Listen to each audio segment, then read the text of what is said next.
I'm certainly concerned about it in terms of the PNG population, but in terms of Australia, the risk is really quite low because we have very good sanitation here, and our rates of immunisation coverage are certainly very adequate to prevent polio. So if people were travelling to polio, then they travelling to PNG, then they might be advised to have a booster vaccine for polio if they haven't had one in the last 10 years. But overall, I don't think the Australian population should be overly concerned.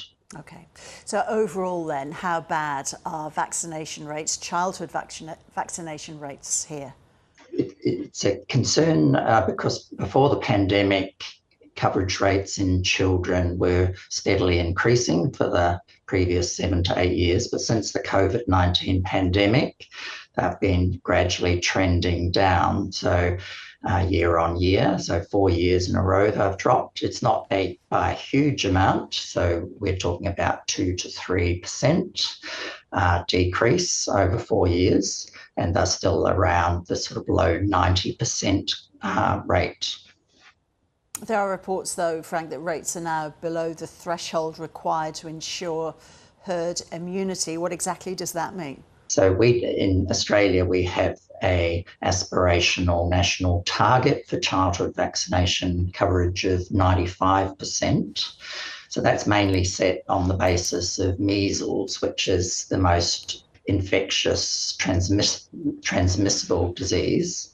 So certainly we want to have the vaccine coverage rate up as close to 95% as possible. And it was before the pandemic, but it is trending down, which does increase the risk of people catching measles. However, it's important to note that when you look about herd immunity or herd protection, that you're looking at the whole population. So these are just young children coming through who are certainly, at increased risk of severe measles, but there's still the rest of the population who had higher rates of vaccine coverage.